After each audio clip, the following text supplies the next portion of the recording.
it's a good app or whatever is because The more buttons you need to The more push. buttons you need to push. I like it. We go live and Frederick freezes immediately. At least Oh he no. looks. course. Oh, all right. Back? Is he only frozen for me? I mean, I'm not frozen for me. Right, right. You You're know, like, in my world, I'm not frozen for me at all. So fuck you, man. no. Well, good I'm like, what's the morning, name? I'm like, everyone, and welcome to the Daily Whatever Chaos It's Show. gonna be a bit of chaos today. Do you feel it? I feel I it. do. You know, I mean, why should this day be different than any other day? Aha, Uh-huh. aha. Jewish reference, except today is different from every other day because today we have Frederick Pogue on our show. We So good to do. see you, old friend. How are you? I've been good.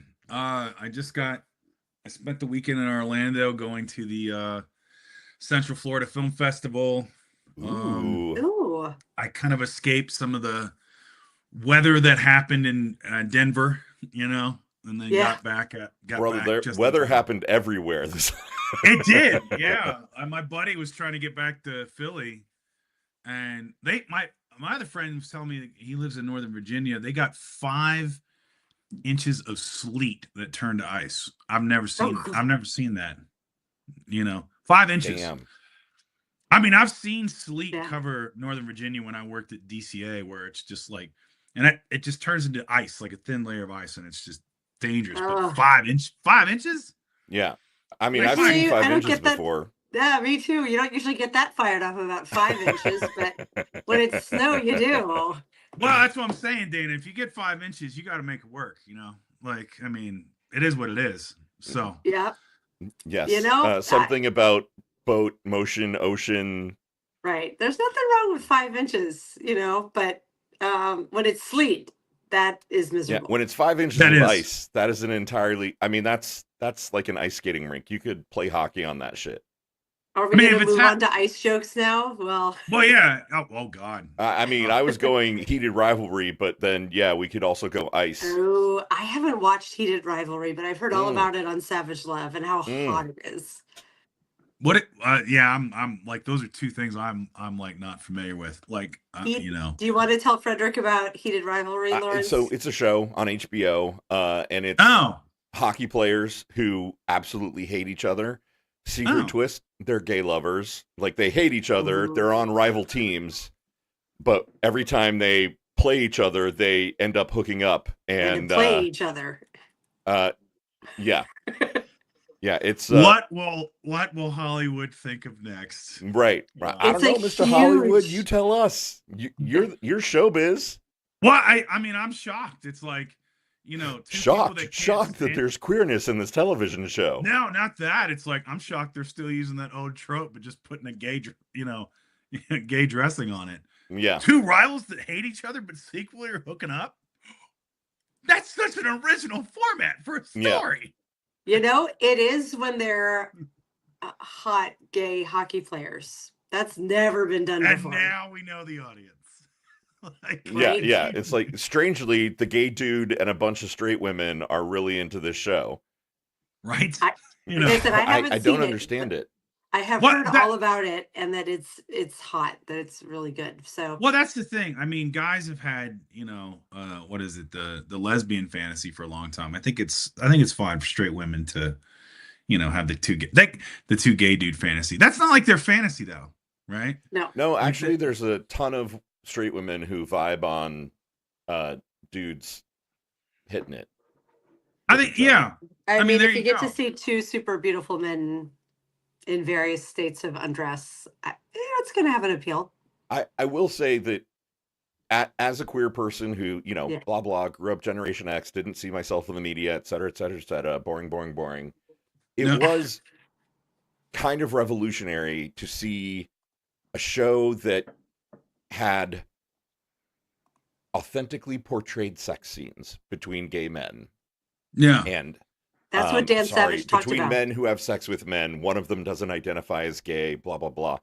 uh but to actually see it on, like, in the same way that any straight person is used to seeing kind of softcore porn, right? In terms of sex scenes in movies and TV shows. Yeah. To Yeah. be a gay person and to like finally at the age of 55 see a popular show that I'm just like, oh, wow, they're being really honest about this part of hooking up. Um, it was kind of amazing. Like it literally moved me to tears several times. Like the story is great and the acting is great. And the chemistry between the two leads is just absolutely off the charts. But like just seeing the authenticity, I was like, wow, this really does hit different, being able Yeah. to see yourself in mainstream media. Yeah.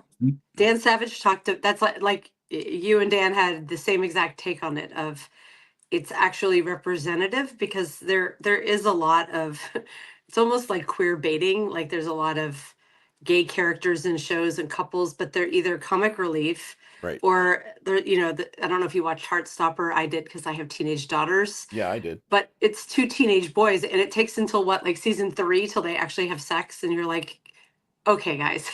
Right. Come on, they're teenage boys. They would have been boning on day 2. Like, Yeah.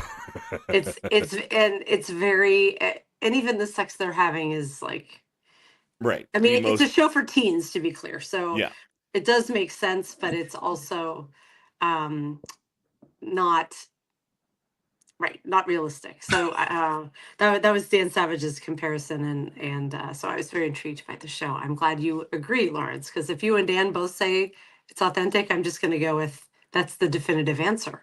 Well, and also I will say, if you remotely like hockey, it's fucking fun to watch, right? Yeah. Like, Right, yeah. like, sorry, not her. It's you end up heated sort of, rivalry. at least I did. It's set a bit in the past and kind of catching up to the present moment. And so, the whole time I was like, wait, who actually played in that game? Like who won that? Who won the Winter Olympics in Sochi? And so, there's a lot of just like the actual fun of the sport in it as well. Yeah. It's amazing. We jumped right in because it's Frederick. Because I was late, because Ellie Leonard has an amazing article out on Blue Amp, you guys. I just pushed it live literally 1 minute before starting the show. So go check that out. Ellie Leonard never fails. No. Stuff is always amazing. No. But Frederick, why don't you say hi and introduce yourself before we like... Right. I doubt there's anyone here who doesn't know you, but just in case, tell them who you are, Uncle Fred. So my name's Frederick Pogue, obviously, as the banner suggests. I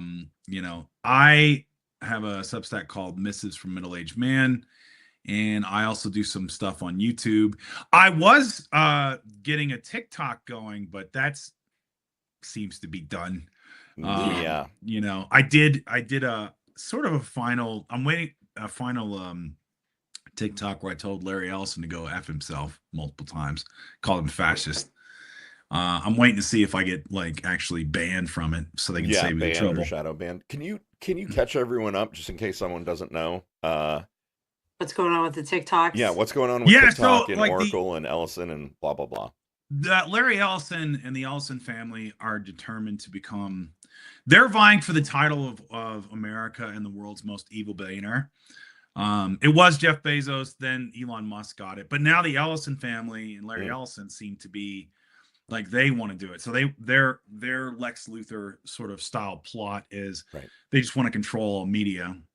They bought CBS and installed Barry Weiss or whatever her name Barry is. Weiss. Yeah. Barry Weiss, yeah. And her, like I think she was in a recent interview where she said she wants CBS to be more balanced. Basically, she wants to create another Fox News. And they're gonna and I love this phrase. It's so awesome, and you'll appreciate this, Lawrence. We're gonna run it like a startup. Oh, geez. God. I don't know how you run there. Like an institution that's been here for over a century, like a startup. But okay, it reminds me of Jackass Jared Kushner when he basically said the same thing about the pandemic response. That so basically it's just we're gonna break stuff kind of like Trump in the East Wing. We're just gonna tear it down and then have no plan and then rip off the money for it. Right. Right. Yeah. You know. Yeah. We're gonna They just potentially leave a throw hole. a lot of bad money after bad money, and Right. never actually produce anything of value. Right. Yeah, that's And awesome. It's a shame there are so many contenders for the world's most evil billionaire. Like Mhm. Right? there's so many of them, and all of them seem to be intent on competing for the prize. Well, and Yes. they basically want to. So the big problem that's come down now is it's sort of, outright censorship on the platform, where they've apparently squelched the traffic of anybody doing videos for like that are related to Epstein or Alex Breedy or ICE Oh, or Trump. So people like, and you had way bigger creators than me. Some were like a million plus. Suddenly their traffic just, where they, these people like they've been on there for a while. They have like they sort of know their traffic, yeah. and it dropped to almost nothing. Oh, God. And so it's and I mean, you can look at what sort of the delusion that's going on. It's the same thing in CBS where Barry Weiss is talking about, oh, we're gonna grow. It's like you lost 30% of your viewership overnight, Right. and it's trending down. I don't, and your credibility is shot. So I don't see how, there's only so many bots and right-wing MAGA out there in the world, Right. to split them amongst everything in right-wing manosphere, or I'm sorry, information sphere. Yeah. I don't see it, And for example, with CBS, the new anchor of CBS Evening News, right, Tony DeCapoli, or whatever, however you say his last name, Katie Tur's husband, by the way, Whose apparently husband? Sorry? he tanked ratings so badly that they've lost a third of their viewership in the first week that he was on the air. Wow. Like he's fucked it up so badly and is doing such a poor job that he's alien, and that's legacy media, right? I'm not sure how you get that audience back, right? Like Right. if It's you not a growing channel. if you are legacy media, you should be doing everything in your power to keep your existing audience and expand, not doing things that are going to shear away 30% of your already existing audience. That's insanity. Whose husband was he, Lawrence? Katie Tur, who's the 3 p.m. anchor on MSNBC. Oh, I'm sorry, Ms. Now. It's now. Yeah, Ms. Now, 3 p.m. Katie Tur is on. I've always been kind of Really? sus on Katie Tur. Like I back in the day, I really liked her, and I feel like she has taken a distinct rightward turn. And I think at Ms. Now, they're kind of like, yeah, that okay, yeah, let's see if that works. Right. We just need both sides. We're Both so sides. neutral. Just Yeah. sure. Right. Listen, when it crashes down, and it's like a girl. I got a sectional couch. Come on over. Like we'll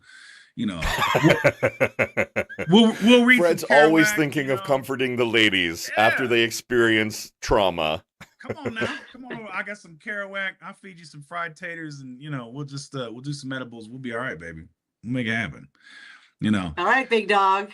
Yeah, we'll slide into. It's like she's like, "What's that?" It's called Lenin and the State and Revolution. It's like, ooh, like I got to admit, I always sort of had like a secret, like fanfic ship thing going on for Katie Tur and Nicole Wallace. I was sort of hoping that they'd come out as like, fierce lesbian moms who discovered their forbidden love late in life. I would watch. Oh my God! Stop pitching. I would watch that show. That's a hidden rivalry. I would. Right, you're like sold. See, this is how it happens, Frederick.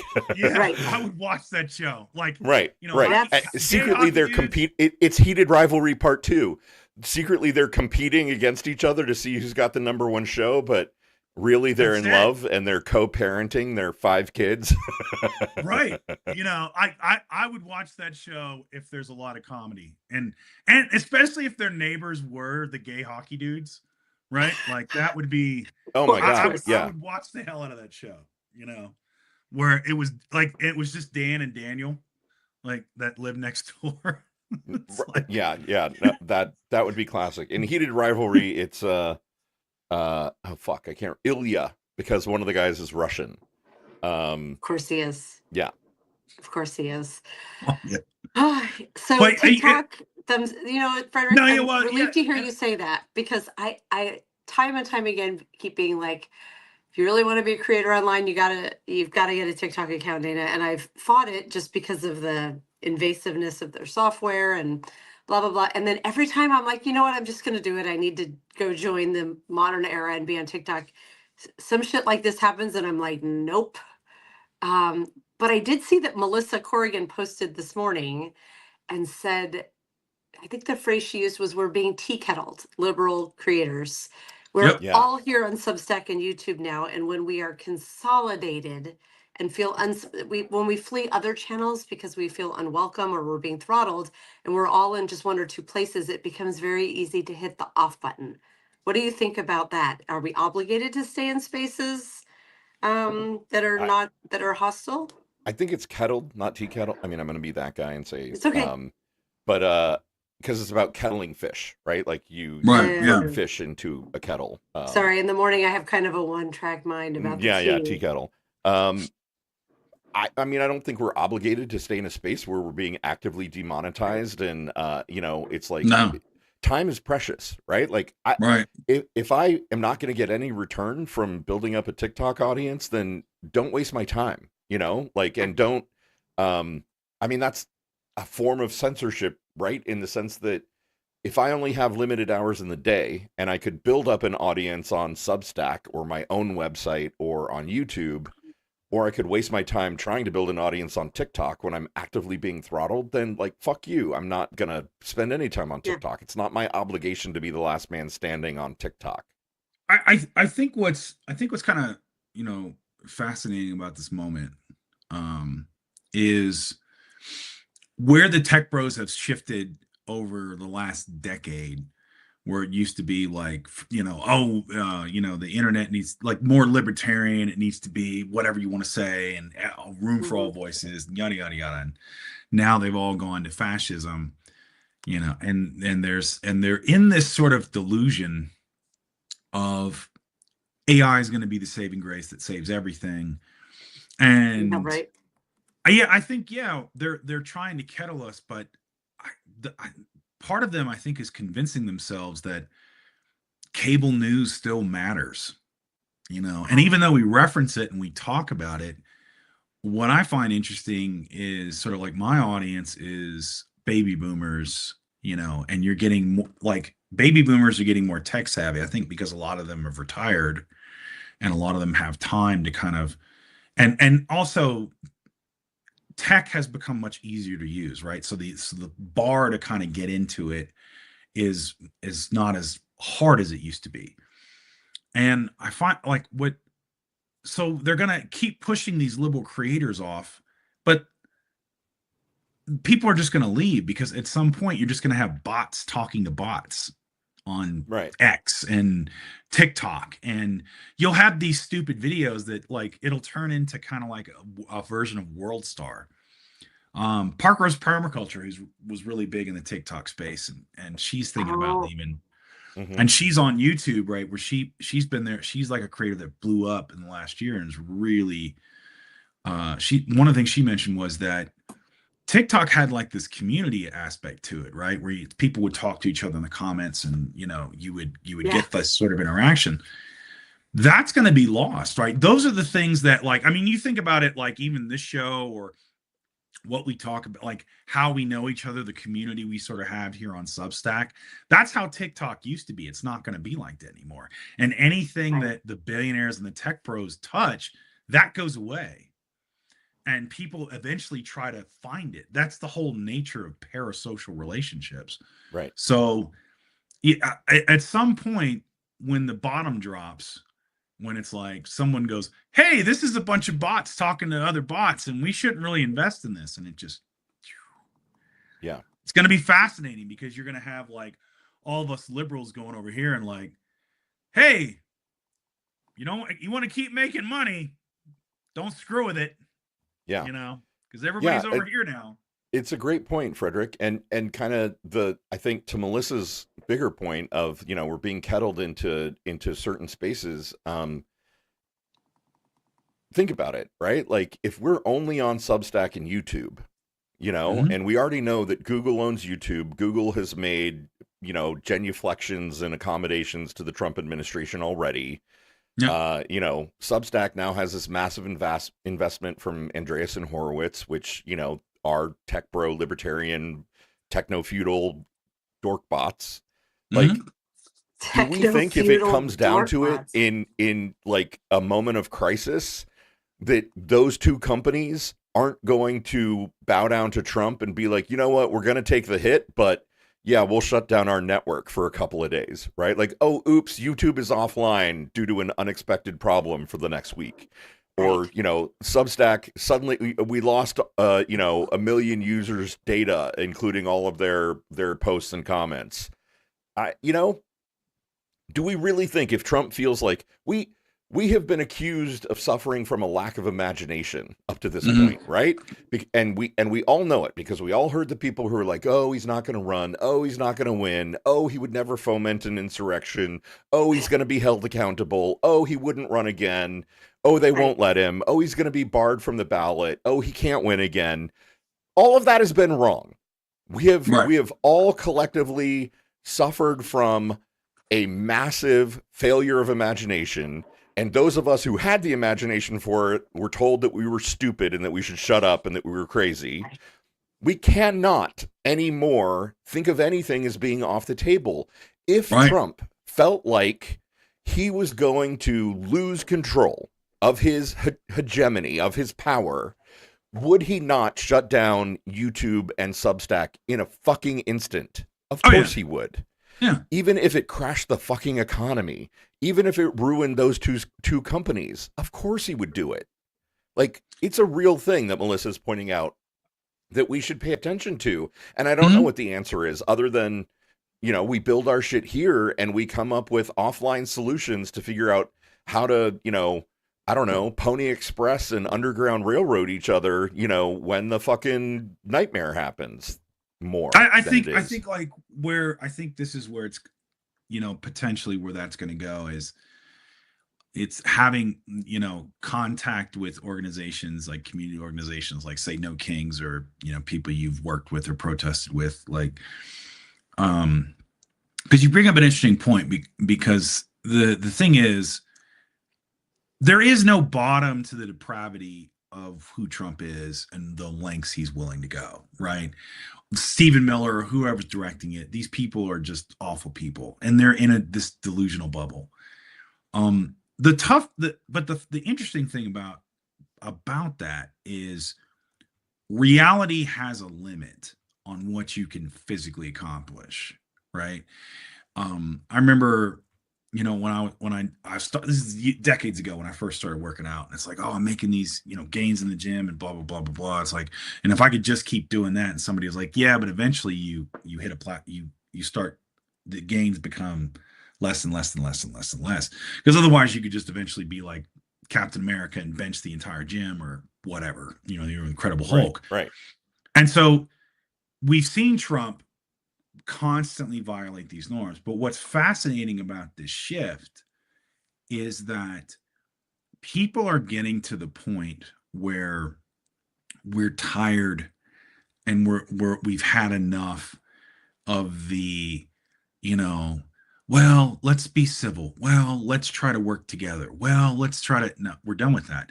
I was one of the women on the I've Had It podcast. She put out a video note that said, if you're not trying to take away funding from ICE and dismantle it, then get out of the Democratic Party. Right? There's lines being drawn where it's, Right. and so I think that as this fascism doubles down more and more and more, because that's all they can do. You've got what Tom Homan going to Minnesota, and they're absolutely not compromising, right? Right. And that's why when Mayor Jacob Frey put out, oh, I had a productive conversation with Trump. It's like, guys, you got to stop that language. You don't have productive conversation. You don't flatter the guy. Right. Not here. You tell him like, yeah, I had a conversation with him and I told him ICE needs to get out of my city. And that's how you need to talk about it. Because we're not interested in funding DHS for training. We're not interested. I mean, there's more and more reports coming out that there's people dying in the ICE camps, you know, Yeah. and like the Judicial Committee, I reposted this. The Senate Judiciary Committee posted, here's this 5-year-old girl. She had sickle cell and congenitive heart condition. She died without getting the proper medicine, and the final line is like, that's why we need immigration detention reform. No, dude, you don't reform fascism. You just eliminate it. Right. And, and that's for anyone saying that, like, but we do need people on the border. Sure. Sure. But we don't need them in their current configuration. Like, we know from Jen Budd and others that CBP is corrupt and trained in fascistic and basically like torture tactics and cover-ups. Do we need a border patrol? Absolutely. Do we need this border patrol? Fuck no. All those people need to be prosecuted. They can't do their job if they're in jail because they've committed fucking crimes, which they clearly have. Right. And I think, Dana, we've been the menfolk have been dominating the conversation. What do you think, oh fiery redheaded friend of mine? What do I think of ICE and the Democratic Party? And I mean, just any of this. Leadership. The level of fuckedness we're currently experiencing in this country.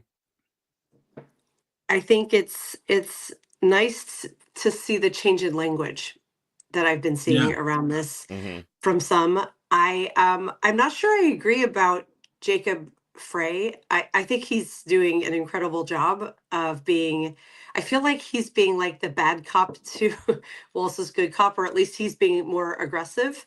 And if Zoran Mamdani is any indication, saying I had a good conversation with Trump and sort of conceding that one point so that he backs off may actually be a working strategy if he gets what he wants out of it. And it seems like they are retreating from Minneapolis. So perhaps they're not, though.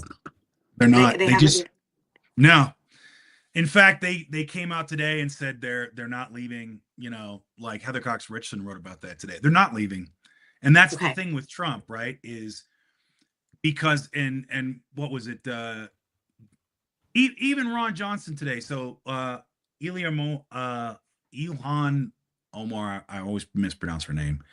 So she was at a town hall, and some nut job shot her with water. And what did Ron Johnson say? He's like, "Oh yeah, that's crazy, but if it had been a Republican or Democrat did that, they just let the illegal alien go." And then Trump just yesterday insulted Somali and said, "Oh well, they're going to get those illegal aliens are going to get what drug dealers get." Boom, boom, boom. So they're not backing down, and they're not going to back down. And the thing is, Tim Walz could have called out the National Guard, and I put that out there, and everyone said, "Oh well, no, that's going to ratchet it up. That's going to increase the aggression." And now Alex Pretty's dead. You call it the National Guard, and what I said at the time was, you don't meet them in the streets with rifles. You put reflector vests on them, and you make them like UN observers. What'd they do? They put reflector vests on them and handing out coffee and cocoa. Yep. And now it's calmed down. And the reason is because ICE detaining a National Guardsman in uniform is a whole different level of messed up optics for the administration they don't want to touch. And so you cannot meet this moment with treating Trump and the other Republicans like they're your colleagues. They're fascists. You need to treat them like fascists. You need to say that's what they are. You need to, but that's the thing is Democrats have not done that in so long because their party is currently in the hands of corporatist leadership. And until that changes with Chuck Schumer and Hakeem Jeffries, you'll get the strongly worded statements every once in a while. But when it comes to the votes, well, we can't shut the government down, guys, because, we're powerless. We're powerless, guys. We're powerless. Come on, Frederick. That's not fair. With Hakeem, at least it's going to be in rhyme. Okay? There's at least going to be a poem. Right. You got to give the man credit where it's due. I agree to your point, Dana. It's like, on Jacob Frey's been doing great. Like he's doing what He's he can feisty as as a fuck. mayor of a mid-tier city. You know, the problem I have is like the people higher than him aren't getting his back to where he can say, get ICE out of my city. Yeah, get the fuck out Because of here. again, Republicans would have done that, right? Yeah. Republicans, had it been a Republican mayor, and I mean, my God, if they sent FEMA in after a disaster, they'd have been like, these fascists, blah, blah, blah, need to get out of here. And all the Republicans would have piled on and backed them up. But Democrats don't do that for whatever reason, because they want to be. I'm sorry. Go ahead. No, go ahead. Well, I was just gonna say, like, I really liked Tim Walz when he was the VP candidate, and until all of this went down, I think he's done a fabulous job as governor, and everyone I know from Minnesota loves him.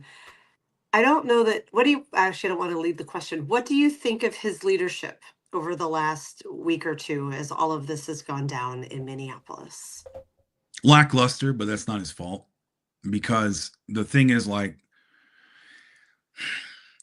there comes a point where the ground shifts, right? You see this in warfare, you see this in anytime you have something really tumultuous like this, or the stakes are really intense. Mhm. I think Tim Walz is a great guy. I think he's probably one of the best human beings walking the world, and like, you look at his career and everything he's done, but like, he was a reservist and a congressman and a school administrator, and he kind of runs his leadership like, Mhm. a school administrator. It's like Yeah. the, like the famous phrase from, The Godfather. It's like, you need a wartime concierge, you need a wartime leader, you need, like, my thing was like, it's like, okay, ICE is on the ground. I'm the governor of Minnesota. I'm heading to Minneapolis. I'm doing a mobile command center. Right. And I'm gonna have cameras and media, and I'm showing up to every single protest. Right, exactly. And Yeah. and I'm demanding that Chuck Schumer and Hakeem Jeffries come fucking stand on the get front here. lines with me in Minneapolis, right? Yes. Come Where is taste my some party? tear gas, Chuck. And Where is yeah, my party? Where Right, are the senators? Where are the House right. reps? Why is Where that are not they? happening? Why? I think And I think he's in. I don't want to say in over his head. I think that this is going to sound very woo.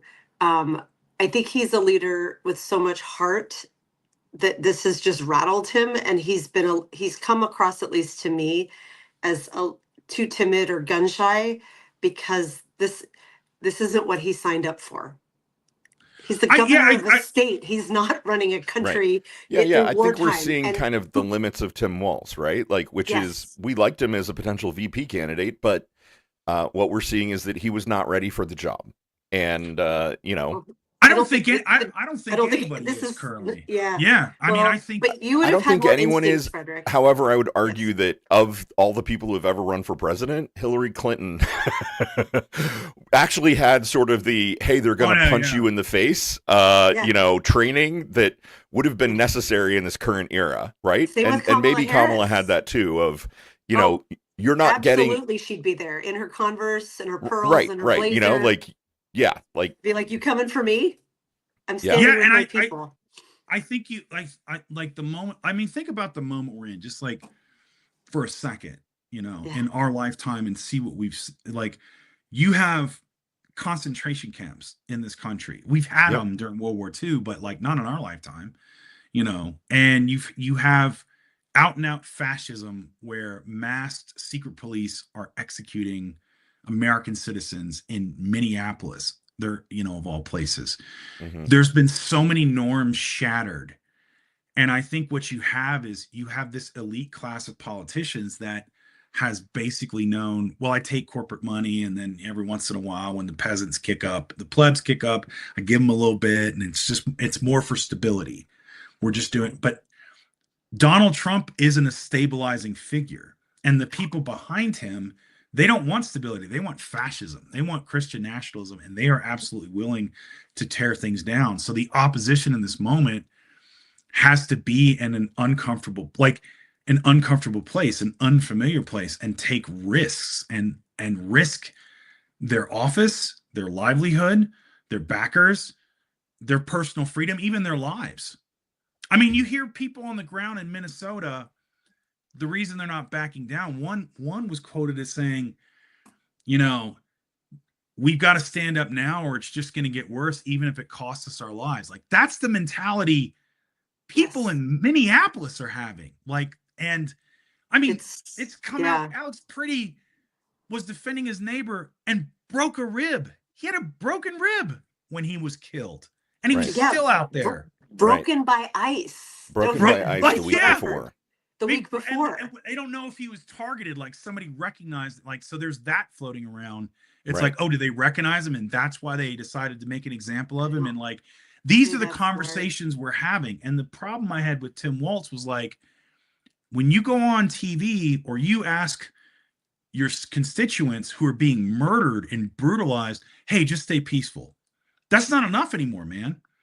No. We're not at this place where, well, like, we're it's going through the courts and we're trying to get rid of DOMA, and like, it's like, no, man. People are being murdered. They're being executed, and they're counting the bullet holes and leaving them on the sidewalk.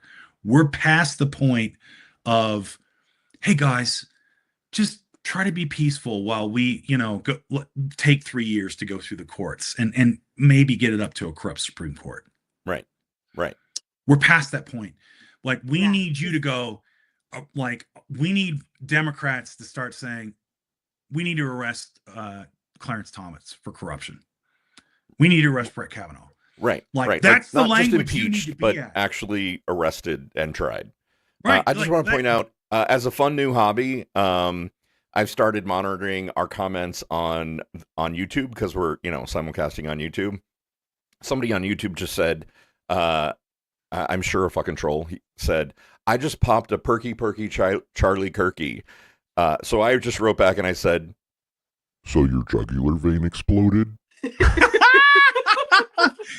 I'll tell you what, Lawrence. I was going to go with, boy, that guy sounds like a pain in the neck.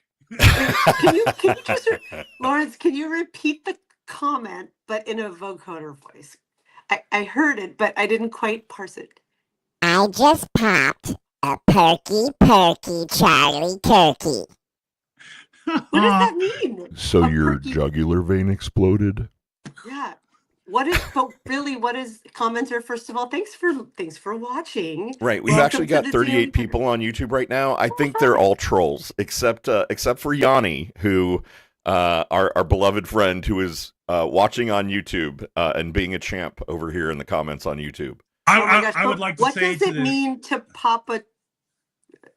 You're trying to suss out perky YouTube speak. Charlie Kirky. Right.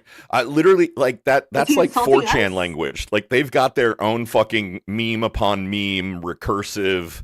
Hold Yeah. If on. you were not there at the inception, literally Yeah, you're for gonna- inception, like, you don't get it. I wouldn't Googling I it. wouldn't try I gotta to know. understand I wouldn't try to understand incel speak. He's probably talking about Percocet, and he's probably never done Percocet.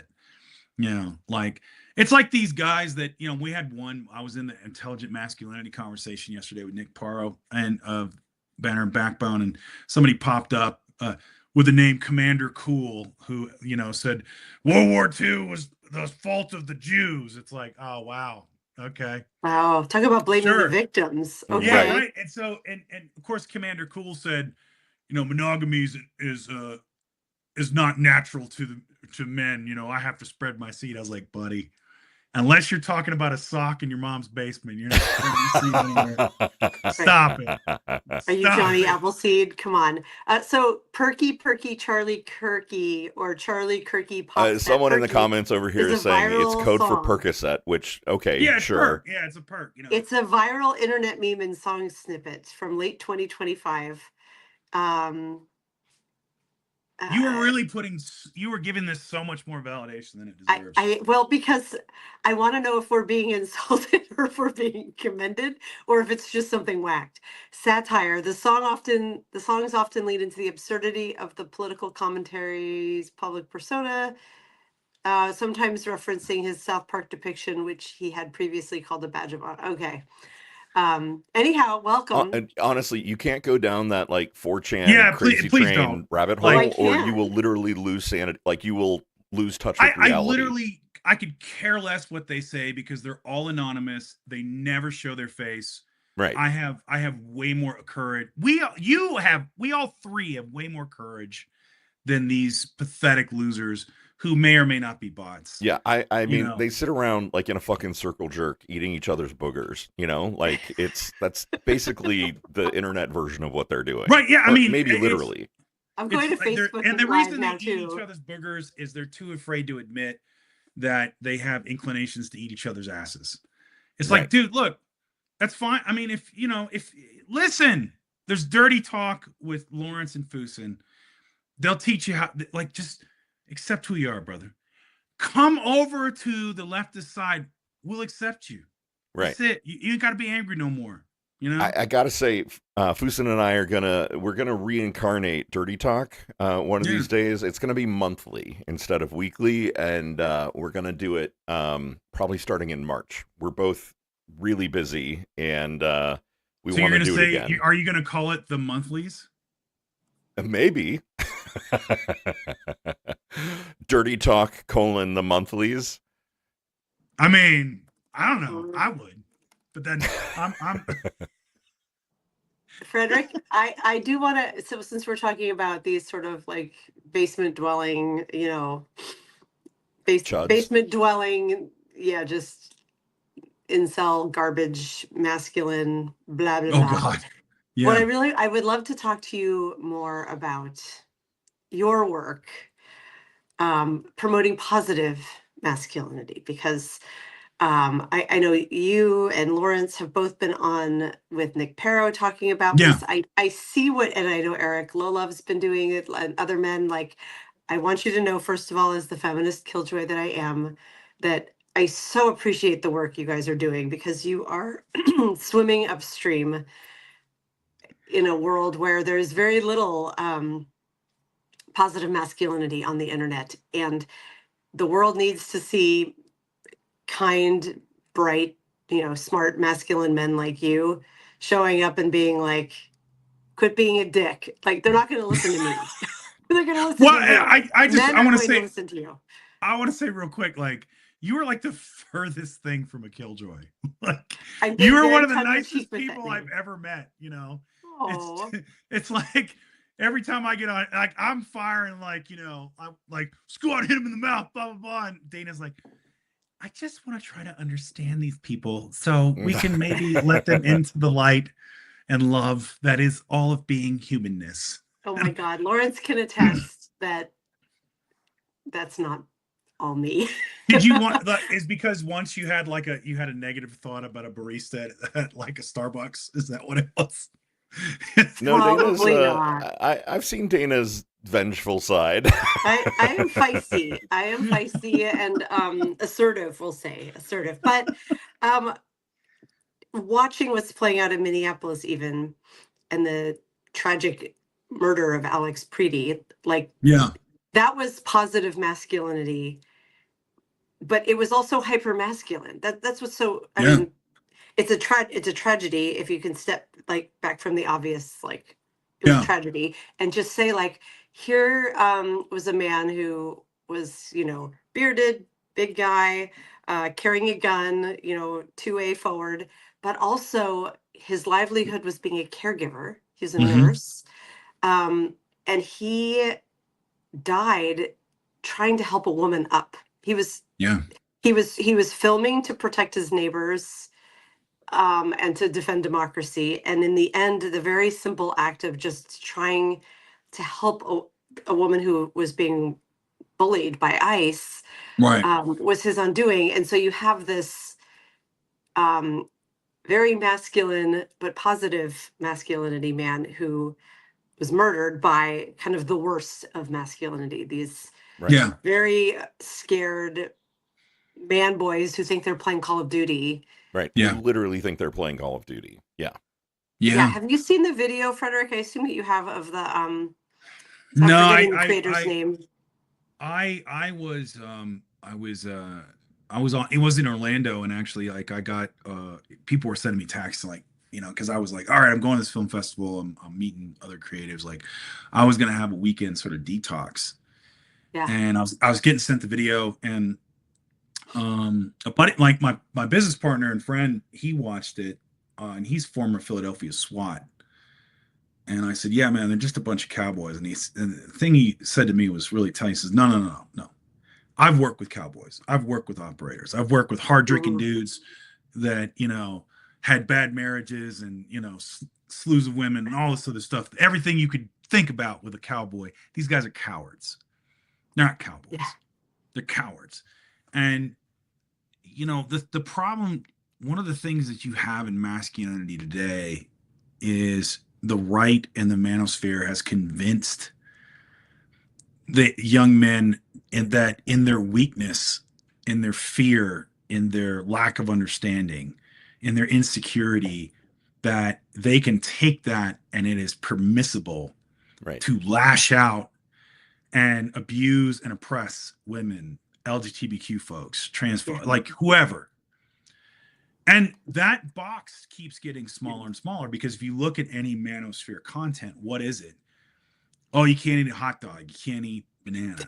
That's a gay thing. Or like can't eat literally a hot see dog, videos really? where if you have a roller bag, and you drop it, you have to squat down at the knees. You can't just bend over because that's gay. And then someone ups it and goes, "Well, if you have a roller bag, that's gay. Only women use roller bags. You got to carry it." And You know what it or you reminds can't- me of?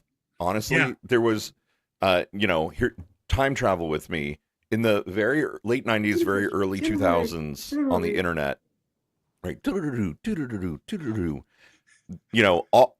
the gay dudes were finding each other on the internet, right? Yeah. And yeah. there was this really weird toxic masculinity moment in online queer culture. There was literally a website that was set up that I don't remember what it was called, but it was basically like straightacting.com, and you went through and took a quiz and you got a score, and depending Wow. on how low your score was, that was how straight, like you wanted to be a 0, like to have no gay traits whatsoever, which meant you couldn't have a candle in your house.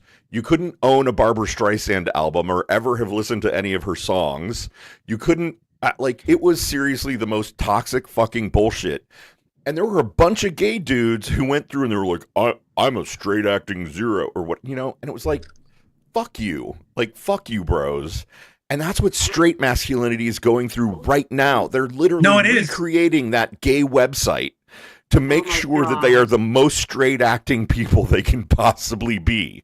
It's funny. I had Yeah. so I did a politics and social media panel back in 2012. Bob Seska was on it. Vanessa Valenti, Jessica Valenti's sister, and we were Bob's talking. gonna be on our show next week. Bob Seska. Wait, am I right about that? Yeah. Hold Oh on. wow, you got Seska. I've been friends with Yeah. him for my God, it's going on 20 years now. So Yep. but I love Bob, and it was interesting because part of what we had a conversation. I had with the women's group at ETSU, and Vanessa Valenti led it, which she did feministing at that time, a blog called Feministing. Oh yeah, I remember that. And one of the things she talked about sort of what popular culture does to women, right? Back then it was the size 0, pants and Right. that all that kind of where it objectifies women and putting it into that place. And I made the argument, I said, I think metrosexual culture and gym culture is heading to the same place, that they're taking this, where it's like, oh, you've got to be pretty, and oh, you got to be tan, oh, you got to be buff, and you got to do this. And now look where we are, where you're starting to see young men that are taking, what they call gear, which is steroids and trend, which is even Right. worse. Right. And it's prematurely aging them, right? You're seeing men that are young men that are 26 and they look like they're 36 because gear is really hard on the body, right? Like it Mhm. ages you, it enlarges organs and everything else. And why are they doing it? For this aesthetic of oh, look how jacked I am, bro, and oh, I'm super powerful. And it's but one thing you never hear on Manosphere is hey man, have you read this book? Have you read this book? Here's the reading list that you should go through. And I told Nick Perro, I was even when I was in the Marine Corps, the commandant had a reading list. I Really? read a bunch of books when I was in the Marine Corps that the commandant recommended.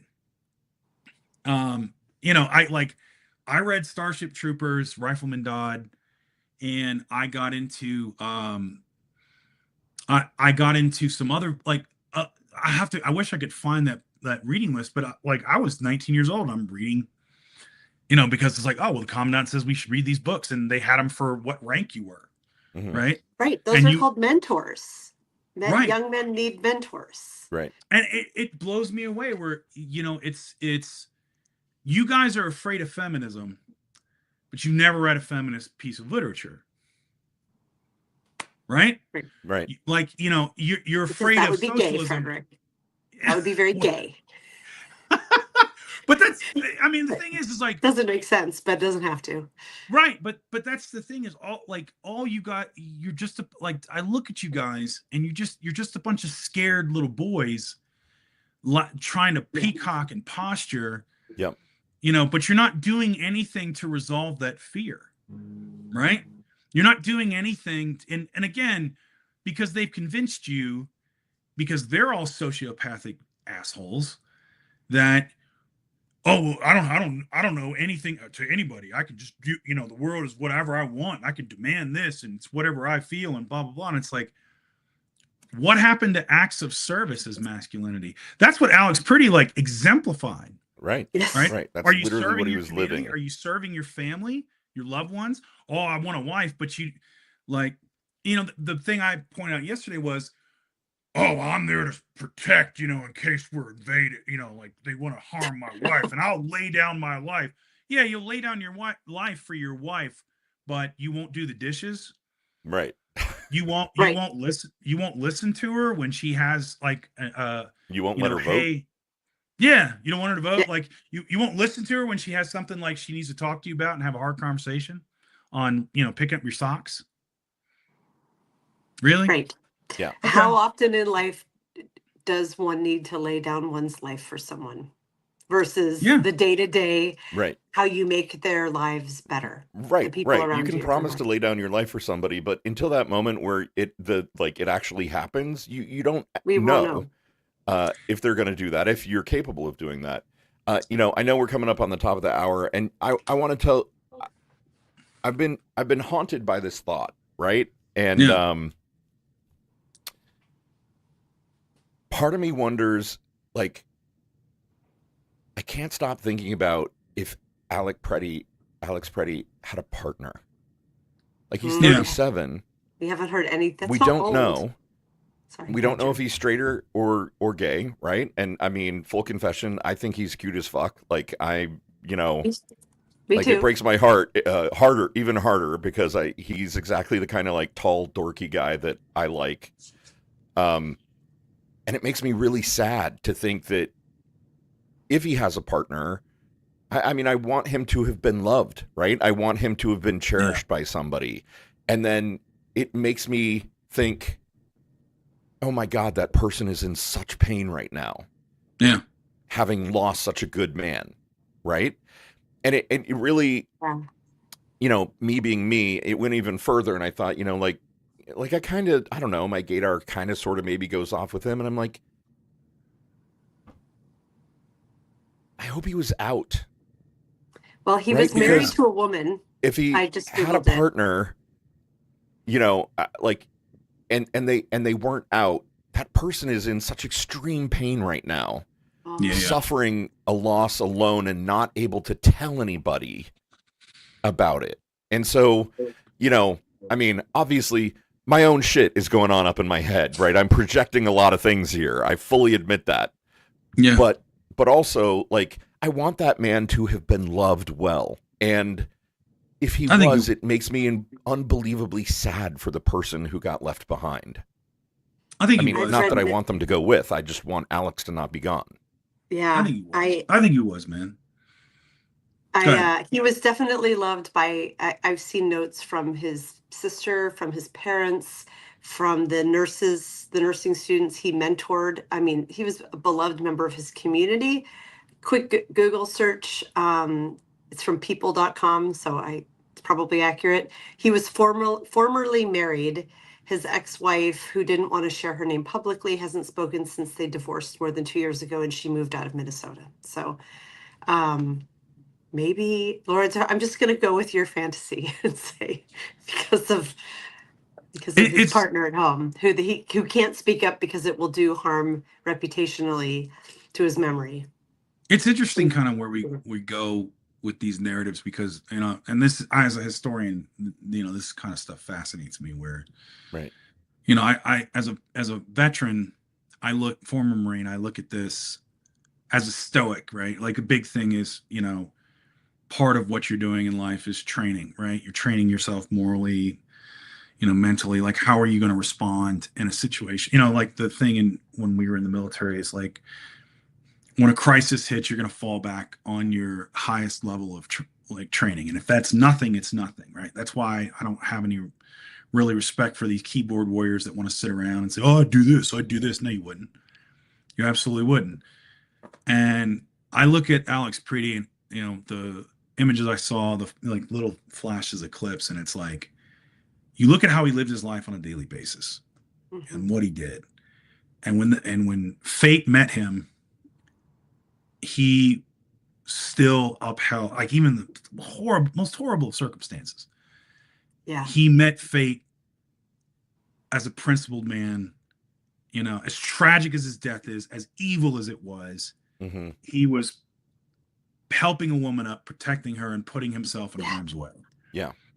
And he never stopped being who he was. not up to Right. the end, even when faced with, like, Mm. and so I look at that and I say, man, there's hope for America, because there's people like Alex Preety and Renee Good, and these people that are in it.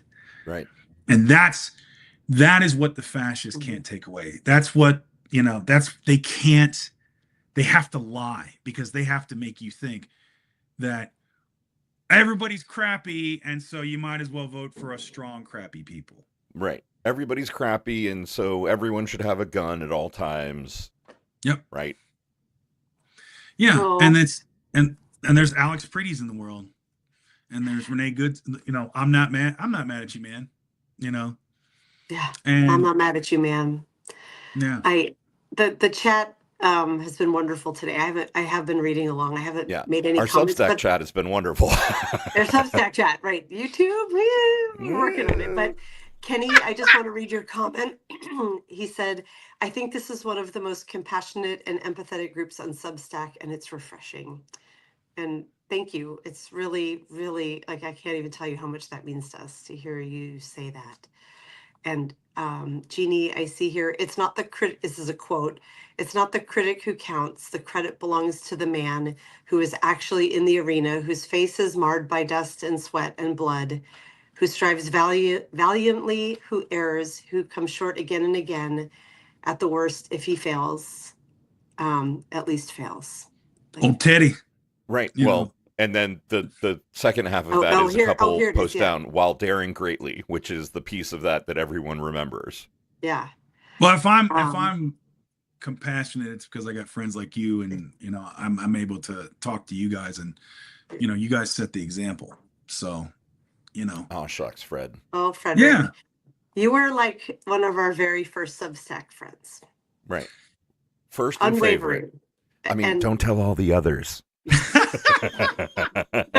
I love it. You guys let me come back on, even if I step on you or I get a little wild and aggressive. It's like, God, that's why we bring you on. Are you That's I kidding? why know. you're here. Everyone, Yeah. come watch the monkey dance. Oh my God. I guess We- bear, we dancing always bear need would be our better big than coffee. dancing monkey. We always need Oh. our big coffee. And I am going to need to drop because I need to get my daughter to school before her big final. So it's been so wonderful catching up with you, Frederick. It'd been too long. Like, I think Yeah, been It's been way too months. long, Frederick. it's been a minute. We'll have to Yeah. do it again soon. Anytime Yeah. you need me to come on, hit me up for sure. Yeah. So Read Dana, so we'll say this again because it's up and coming news. We're going to kind of change up the show a little bit so that on Thursdays, I'm going to take the day off and Dana is going to do like a feminist focus, My and feminist have on killjoy different hour. guests. Yeah. And on Mondays, Dana's going to take the day off, and I'm going to mostly do like a queer focus. But I mean, that don't mean our allies can't be there too. It's So true. I'll have you back. I'll have you Well, back. if you're and- doing if you're doing a feminist show, you got to have a man on. I mean, Yeah. to kind of 1,000%. right, to tell you what to think. Absolutely. I just want to. Well, as a male feminist, and I want Yeah, we'll need a male perspective on feminism for every episode.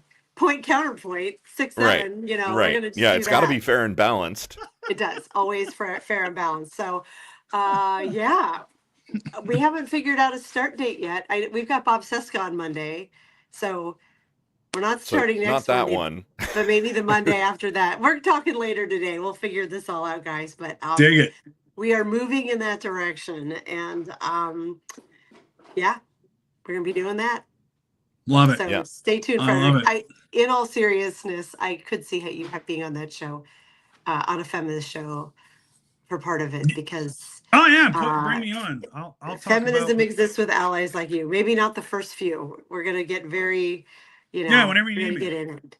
you know, Oh, thanks, Frederick. whenever you need me. Yeah, y'all. Yeah. It has been a pleasure. Thanks to all of you in the chat here on Substack, and thanks to most of you in the chat on YouTube. On YouTube. Right. Thanks to Perky, that guy Bill perky. who discovered us on YouTube and apparently likes us. Yay, Bill! Yay! We Yay, got Bill. Multi-channel. And we will see you all tomorrow Tomorrow. and the next day and every weekday at 10 Right. a.m. Eastern on the Daily Whatever Show. Mwah, we love you, mean it. Thanks everyone. Thanks Frederick. Love you, Mina. Yeah, Bye. thank you guys. Bye-bye. Bye. Mwah.